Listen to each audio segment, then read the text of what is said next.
Hello again, gamers. Welcome back for another episode of Grokking Twilight Imperium. Today, by special request of one of my viewers, Kyle Weeks, so thank you, Kyle Weeks, I'm going to be covering the Ghosts of Creuss. So, the Ghosts of Creuss are a faction that I have always enjoyed. I love their abilities that involve wormholes. I always find that very entertaining, even though in the past I felt that they weren't very competitive.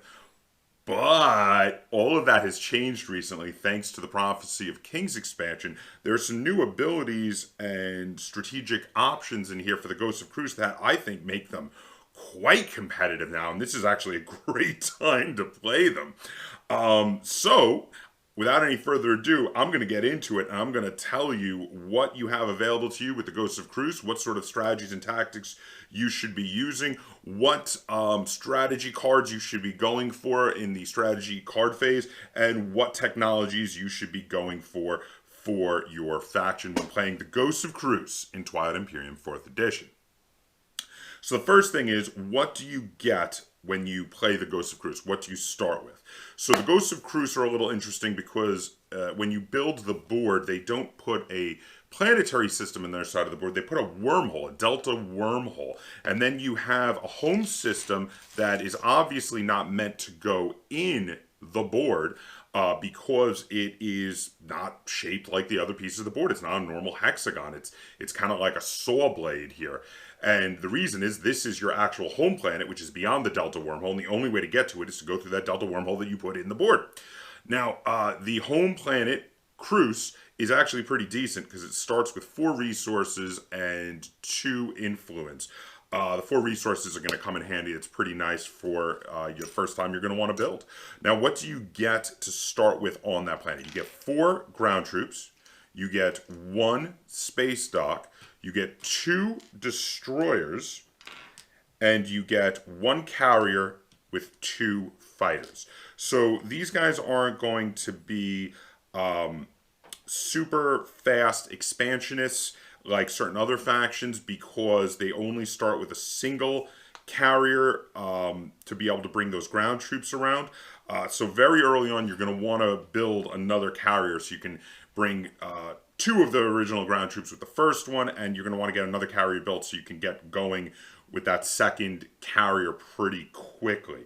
But what are you going to want to do other than that? So, in addition, the Ghosts of Creuss start with the Gravity Drive. And this is a very important upgrade for them to start with because it's going to help you get out of this home system, which is behind a wormhole, quicker. You see, the Gravity Drive says that after you activate a system, you get to apply a +1 movement to the ships that are moving to that system. So now, carriers only have a move of 1 to start with before being upgraded, and you're behind a wormhole. Normally that would mean you go through the wormhole and that's it. You just sit there at the wormhole. You wouldn't be able to colonize anything. This helps you move an extra space. And there's one of their faction abilities that helps you move even further, which is going to help you move pretty quickly to going out there in the galaxy and getting colonizing going a little quicker. So the faction-specific abilities for the Ghosts of Creuss are Quantum Entanglement, which allows you to treat all alpha and beta wormholes as being adjacent to one another. This is going to be very useful once you start discovering alpha and beta wormholes. Plus, the Ghosts of Creuss have a couple of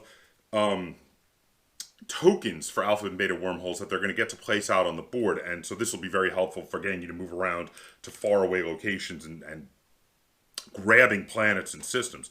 Next, they have Slipstream, which is during their tactical actions, they get to apply +1 to the move value of their ships that start either in their home system or any system that contains an alpha or beta wormhole. So again, this is going to help to chain with the Gravity Drive and get those carriers moving at speed 3 for your first turn, which is going to be, very useful. Anything you build in your home system is going to be able to really get out there and get moving much more quickly. And if you can chain wormholes to the systems they're going to, if you can put wormholes in there, you can even boost further ahead on future turns to really get those going up to the front line. It's going to really help with the slow speed of the ships starting further away than other faction ships usually do because of the fact that you have an extra system through a wormhole to move through. And lastly, you have the Creuss Gate, which is the explanation of the ability of the fact that you start with a wormhole on the main board rather than a home system and your home system off of the board. Now, the The next thing I want to go over, because it's very important, I think, to the Ghosts of Creuss, is their agent, commander, hero, and mech, because these are going to be very important abilities that you're going to use, and I want to go over them and explain. See, their first hero that you always have available to you is the agent, and this one is amazing. It is one you're going to be using right away on turn one, in my opinion, and it is one that that you're going to be using almost constantly. So it has an ability that says, after a player activates a system that contains a non-Delta wormhole. Delta are the ones that link your home system to the board, and that system on the board, those are Delta wormholes. You may exhaust this card. If you do, that system is adjacent to all other systems that contain a wormhole during this tactical action. Now, this can be done for you, or this could be done for someone else you're allied with, but it allows much greater ability to move around as you link all wormholes together for this action. Now, even though you have to activate a system that contains a non-Delta wormhole, it does link to the Delta wormholes, because those are wormholes, and it doesn't say it doesn't. So that's pretty freaking awesome. Now, in the new Prophecy of Kings expansion, we have the new Wormhole Nexus, which starts with a Gamma wormhole out, and once someone comes in and colonizes Malice, it flips over and gets a Gamma, Alpha, and Beta wormhole. This is a legendary planet, and generally speaking, because of Emissary Tyvra, who gives you this ability, you should be the first player to take Malice. Nobody should beat you to the punch on this, because you're going to be able to get there through your own Delta wormhole that you start behind. Generally speaking, most other players are very hesitant to put a system that they drew with an Alpha or Beta wormhole next to their home system when playing against the Ghosts of Creuss, because they're going to be afraid of you coming in and attacking their home system. So generally speaking, you should be the closest to getting Malice and should be able to get it on your first turn. And that's pretty freaking amazing, because all you have to do is activate Emissary Tyvra after you've activated Malice. You'll take your carrier along with a couple fighters and a couple ground troops and maybe a destroyer to help protect it. You move into the Malice system, because now you're adjacent to it. You take Malice, which Malice itself is a 0 resource but 3 influence planet, so it'll get you some more influence. But also, and this is the very important part, Malice comes with its legendary planet card. And while planet cards themselves, regular planet cards, which you're going to get the regular planet card from Malice, come into play exhausted, the legendary ability cards only come into play exhausted if they were already exhausted. So since you are taking this first, it will not be exhausted because no one else has had a chance to use it. And this is a fantastic ability. You may exhaust this card at the end of your turn to gain 2 trade goods, or to convert all of your commodities to trade goods. So on turn 1, I highly recommend taking the trade ability. And the reason for this, and I'm going to get into this when I'm a little more when I'm talking about the trade cards, but this is going to be your #1 priority, because you're going to get trade. If you play trade, you're going to get 3 trade goods and replenish all your commodities. Now, the Ghosts of Creuss get 4 commodities. Then if you run through the wormhole, grab Malice, get the legendary card for Malice, exhaust it, you're going to get to turn those 4 commodities into 4 trade goods and give yourself an instant boost, huge boost, 7 trade goods. Even though Malice itself doesn't have any resources, you just grab 7 trade goods that you could use now or save for later, and that is a huge boost on your buying power for the start of the game. It's going to allow you to buy a bunch more ships on your first build than you would have been able to get otherwise. This is definitely a go-to strategy to start out with the Ghosts of Creuss. The second hero of the 3, your commander, Psi Cerebus, gets unlocked when you have units in 3 systems that contain Alpha or Beta wormholes. So now on your first round, one of the turns of the first round, you've taken Malice, it has flipped over, and it has an Alpha and Beta wormhole in it. So you've already got one of the 3. In addition, you're going to have abilities, which I'm going to talk about later, to let you put out these Alpha and Beta wormhole tokens. It's going to be very easy for you to get the 3. So Psi Cerebus should come out fairly quickly. Once Psi Cerebus is unlocked, After your ships move, for each ship that has a capacity value, which for the Ghosts of Creuss, we're just basically talking about their flagship, which has a capacity of 3, carriers, which have 4, and dreadnoughts, which have 1. After every ship that has a capacity value moves through one or more wormholes, you may place a free fighter from your reinforcements on that ship if it has unused capacity.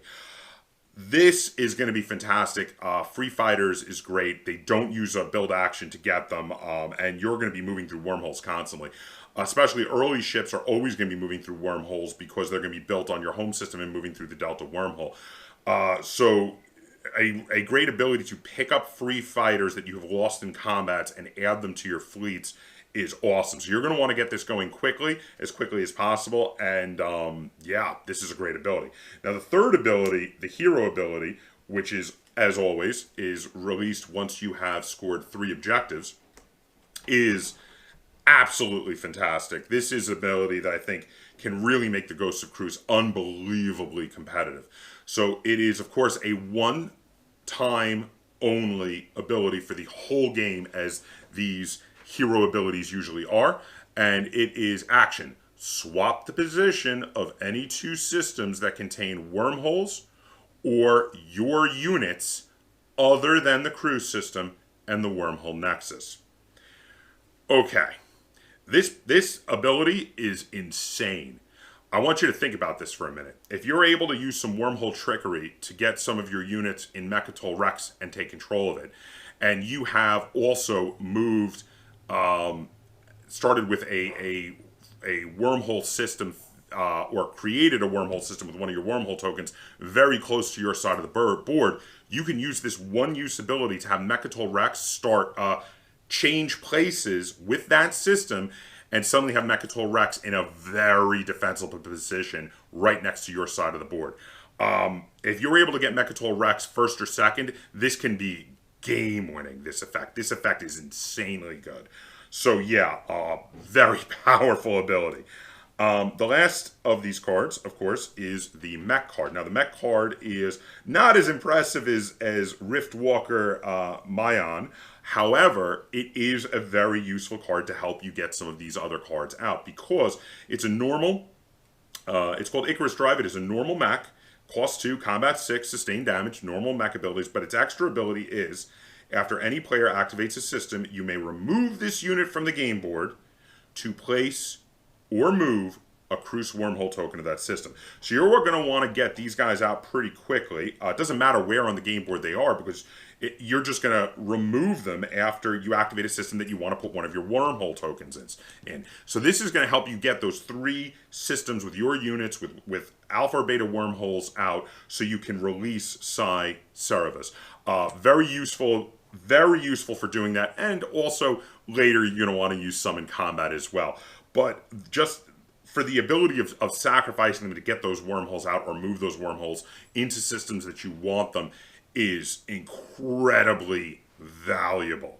Now, the next thing I want to talk about is the flagship for the Ghosts of Creuss, because the flagship is an incredibly powerful ship for Ghosts of Creuss, not because of its combat ability. It's actually fairly subpar for combat ability. Unlike a lot of the other flagships, it only gets 1 attack. It's a decent attack. It is a 5 attack, which is the same as Dreadnought, but it doesn't have the multi-attack dice like a lot of the others do. But it does have an ability which can make whatever fleet it's with immeasurably powerful. And that is, the system with this ship contains a Delta wormhole. Which means, first off, just by itself, think about this, this fleet is always going to be adjacent to your home system. So if you need to run back and defend it, boom, you can do so. But combine this with Emissary Tyvra, who says when you activate a system containing a non-Delta wormhole, it counts as being adjacent to any system with a wormhole, any wormhole. That means this fleet can move into any wormhole system. Now, you have to either move this ship before the other ships or after the other ships in its system. So if you want to help this whole fleet go through, you're going to move it last, get the other ships through to whatever system you want after exhausting Emissary Tyvra to make them adjacent. And this is going to allow you to jump your main fleet all over the board. So I highly recommend getting the Hill Coalition out as quickly as possible. It has a capacity of 3, so you can use it to colonize planets. It has a cost of 8, so it is going to be expensive. But remember, with that first turn, getting those 7 trade goods, you should be able to get this ship out in your first full round.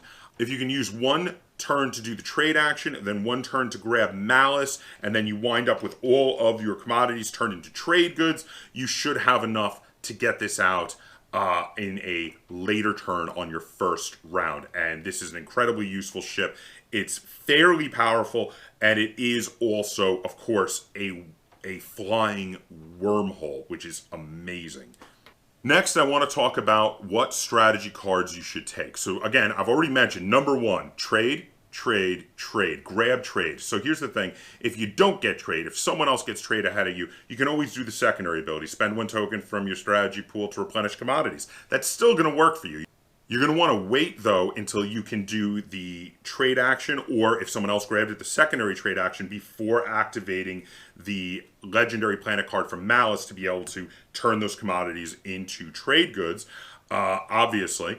But this is going to be very important to your early game strategy. Now, what if someone has already taken trade, or if you're playing in like a 3-player game and you've got the ability to take 2 of these, what other strategy cards should you go for? Well, lots of them have specific abilities that are situationally good, like leadership, gaining lots of extra commodity tokens back, or the diplomacy card to be able to stop people from attacking you in turns when you really don't want to get attacked, or construction when you need to build more PDSs or space docks. But generally, the other ones I think you should go for as secondary are warfare, so you can get colonizing more quickly early game, especially because you're not going to have a huge amount of colonizing power starting with only 1 ship with capacity, and then you're going to, of course, have to exhaust the Creuss system to build a 2nd ship with capacity, generally speaking, which means that ship won't get moving right away yet. So getting warfare will help you get either that fleet or the fleet that went in and colonized Malice to get moving again and colonize some more planets. So warfare is another good option. And of course, technology, because there are some definite technologies that you're going to want to get your hands on. Now, early game, I recommend going for technology a fair amount, but later game, maybe not as much, because there's not a huge number of technologies that are going to directly help you out with your strategy of what you're going for. There are a lot of unit upgrades you're going to want to make your fleets more powerful, of course, just like any other faction. But there are some very specific technologies you're going to want to get, and you're going to want to get them quickly. So as a secondary option, getting technology or using one of your tokens to get the secondary technology ability is going to be a very important secondary objective to getting the trade card. So what technologies should you go for? So again, Ghosts of Creuss only start with Gravity Drive, which is very useful for them, but it's only 1 technology and you're going to want more. Now, I very much think that you should focus on blue and red technologies. Green doesn't really do a whole lot for Ghosts of Creuss more than it does for any other faction, in my opinion. You can take green technologies if you want. There are some that will help you, just like they help everybody else, but nothing specifically for the strategy I am recommending here. So I'm going to kind of ignore the green technologies for now. And in regard to the yellow techs, the one I would recommend, which I would recommend for everybody, is Sarween Tools, because this is one of the best basic technologies in the game. But even though it's really amazing, I think you should probably postpone it to a little later, because you should really focus in on the blues and the reds. And the reason is the 2 faction-specific technologies for Ghosts of Creuss require you to have, in one case, 1 red tech already out, and in the other case, 2 blue technologies already out. And as you already start with 1 blue, you're going to want to get 1 more blue and 1 more red so you can play these, because these are fantastic. I'm going to get into those in a minute, but first let me talk about some of the techs I would recommend you get from the blue or red technology decks. So first off, Dark Energy Tap. It is a blue tech. It doesn't require any other blues to already be out, even though you have one. But it is one I would recommend for everybody, because it allows you to explore those space tokens those exploration tokens that are not on planets that are out there, and those can be really cool and can get you a lot of great stuff, including those wild shards, which are very, very important. So I highly recommend going for this one. If you do not want to go for that one, a couple other possible options are anti-mass deflectors. It helps make you even more mobile, being able to move through asteroid fields. That combined with your ability to move through wormholes can be pretty good. It's not, I don't think it's as good, but it is another option. And as another option, we have the Sling Relay. Now, the Sling Relay has a requirement of 1 blue tech, but you already have 1 blue tech out because you have the Gravity Drive. So you can get this right away, and it is, you can exhaust this card to produce 1 ship in any system that contains one of your space docks. Now, an extra build without exhausting the system is going to be very useful for the Ghost of Creuss, and in point of fact, this is going to be the one I'm actually going to recommend full on that you go for first, because it will allow you to help colonize more quickly in that early game when you do not start with a lot of ships. If you can use this to build your flagship along with some ground troops in your home system, you might actually in the first round of play get to colonize 2 systems rather than just 1. So yeah, so this would be a very useful one to get. Now, why are you trying to get one of these blue techs? And the reason is wormhole generator. It requires you to have 2 blue techs out. So in this case, if you go with my recommendation, you're going to have Gravity Drive and Sling Relay out. And the wormhole generator says at the start of the status phase, place or move a Creuss wormhole token into either a system that contains a planet you control or a non-home system that does not contain another player's ships. If you can get this tech out fairly quickly, that trick I was telling you about stealing Mechatol Rex, you can steal Mechatol Rex before you even make it to the center of the galaxy. All you got to do is put a wormhole token in it, throw a ship, just one random ship, like one of your destroyers, into a system, like an empty system near your home planet, and you can swap their places. Because all that's needed for swapping places, once you get the Riftwalker Maon out, if you can get him out fairly quickly, you do need to score 3 objectives for this. So you kind of need to get lucky and get some objectives that are easy to score. But if you can do it, you can swap 2 systems that contain wormholes or units other than the Creuss system and Wormhole Nexus. So you could fairly early game, if you get lucky, before anyone takes Mechatol Rex, you can get Mechatol Rex and put it next to your Creuss Gate tile. And that would be incredibly amazing. That would be a huge coup for you. And that would make it almost guaranteed that you are going to be the first faction to take Mechatol Rex. And you may make it very difficult for anyone to catch up on you with how many points you're going to get early on with playing the Imperial card once you take Mechatol Rex. So what red technologies would I recommend for the Ghost of Creuss? I said you do need a red technology for that other faction-specific tech. The first one I recommend going for is the AI development algorithm, which is when you research a unit upgrade technology, which is one you're going to want to do, you're going to probably, if you go for the strategy I am recommending, you're going to have multiple factions like knocking on your door. So you're going to need to upgrade your ships to make them more powerful so you can defend your space, because if you steal Mechatol Rex early game, everyone else is going to be very angry with you. So when you research a unit upgrade technology, you may exhaust this card to ignore one of the prerequisites, and when one or more of your units use production, you may exhaust this card to reduce the combined cost of produced units by the number of upgrade technologies you own. This is going to be very important to upgrading the power of your fleets, because once you take Mechatol Rex, you're going to need to defend it, and that's going to be rather difficult. So yeah, you're going to want to take this one as your first red, in my opinion. Now, as your second red, you're either going to take Dimensional Splicer, or in my opinion, another good one is Self-Assembly Routines. After one or more of your units use production, you may exhaust this card to place 1 mech from your reinforcements on a planet you control in that system. After one of your mechs is destroyed, gain a trade good. So this is just a very useful card in general. It has a prerequisite of 1, which would already be the AI development algorithm, if you're following my strategy. And this would be a great second one to have, because it's going to get you free mechs, and also when mechs get destroyed, they're going to get you free trade goods to help you buy more mechs. And mechs are going to be really good for defending these planets that you've taken, especially, say, Mechatol Rex. So the faction-specific technology that I was telling you about that I think is really good for red, for the Ghost of Creuss, is Dimensional Splicer. This one is fantastic, especially since you're going to be manipulating and moving all of these wormholes around. This is at the start of space combat in a system that contains a wormhole and one or more of your ships. You can produce 1 hit and assign it to a ship of your opponent's of your choice.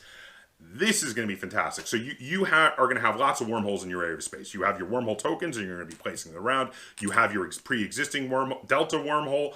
And if you manage to pull off the theft of the Millennia and steal Mechatol Rex and put it in your side of space, you're going to have at least 2 other players breathing down your neck really, really quickly. Having these wormholes in strategic places that you want to defend and allowing you to assign a damage to a ship of your choice is going to be so instrumental in helping you to win those combats. You could completely take out a single hit ship like a cruiser or a destroyer before it gets to do anything, or you could damage a ship, and if you happen to have a action card that allows you to destroy a damaged ship, you could even drop a War Sun or a Flagship or a Dreadnought before they're able to do anything, which could be really, really awesome. Dimensional Splicer is a great ability, and it's definitely going to help you to hold on to Mechatol Rex if you are able to get an early game steal with my strategy.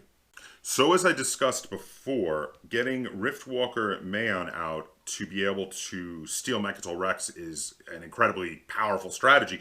But of course you need to complete 3 objectives to do so, which means you're probably going to want to be using the secondary ability of Imperial a lot when other people take it, or take Imperial yourself on occasion to be able to get some extra objectives and score them. Which secret objectives should you be looking for? Which ones are the easiest, the fastest ways to score based on this strategy? There are 4 in particular that I think would be huge coups for you if you're able to get, because these are almost all gimmies and will help you get those 3 done real quick. So the first one I want to show you is Defy Space and Time. Now Defy Space and Time says have a unit in the Wormhole Nexus.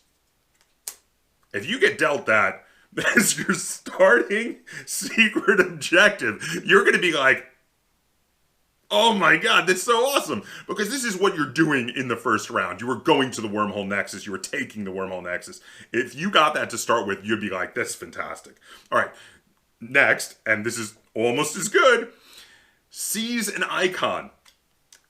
The objective is control 1 legendary planet. Well, guess what's in the Wormhole Nexus? These are both fantastic options. So easy to get.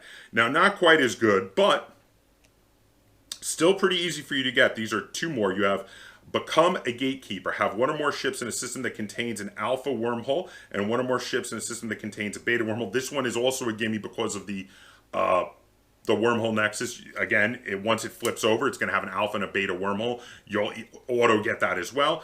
And this one, which is the one that I actually meant to say, is not as much of a gimme, but it is adapt new strategies, own 2 faction technologies. So you are going to try to go right towards your 2 faction technologies. So this will not be as much of a gimme as the other 3, but it will be one that you'll be able to do. And yeah, all 4 of these are going to be ones you're going to really want to go for. If you manage to get the 3 gimmies in the first few turns, you will actually get Riftwalker Man out really quickly. Now this does require a bit of luck. It requires you finding them fairly quickly. But if you get lucky, you might pull off the Theft of the Millennium early game, and it would be insane. It would be really hard for your opponents to come back from. But like I say, once you do that, build up your fleets. You're going to need to defend what you have taken. So there you have it. This is my strategic recommendations for the Ghosts of Creuss. I feel like the Ghosts of Creuss have potentially become a very competitive faction now with the expansion from the Prophecy of Kings. They have gained a lot of capabilities here. They still can be fairly slow to expand out, but getting a legendary planet right away, getting the combination of effects from the trade card and that legendary planet to get you a ton of commodities, so that first round you can get your flagship out and have a flying wormhole going around. The combination of getting abilities to do damage directly to ships when you have a wormhole in that system can be incredibly valuable. Being able to control the wormholes, connecting them to different places so you can get Malice right away, as well as jumping to other parts of the board. And also, if you're able to get some of these secret objectives done really quickly, being able to steal Mechatol Rex in the early game all can make Ghosts of Creuss unbelievably competitive in Twilight Imperium 4th Edition. So let me know what you think of my strategies for Ghosts of Creuss. If you enjoyed this episode of Grokking Twilight Imperium and you'd like to see me do more episodes like it, be sure to give it a like. Share it on all forms of social media. And if you haven't already, please subscribe to the Board Game Kaptain. That's Kaptain spelled with a K on YouTube. And until next time, game on. Alpha and beta wormhole tokens. Oh boy. Hi, Nico. Oh, it's a puppy blooper. It's a puppy blooper. Hello. I love you too, but you are making it difficult for me to record. Yes, you are. Yes, you are. Okay, come here. Oh. How you doing? You want some attention? You want some attention? What you doing? You're so cute. Oh, are you done? Okay. There you go. Nope, not done. I'll play with you later, baby, okay? Oh, is this going to be a second puppy blooper? What is going on? And damage one of their ships with sustained damage. Nico, there are way too many puppy bloopers going on today. I'm trying to film this video. No, you cannot play the game. No, because you can't read. You're too young. You can't read. And you also don't have a very good attention span. You have an attention span of a puppy.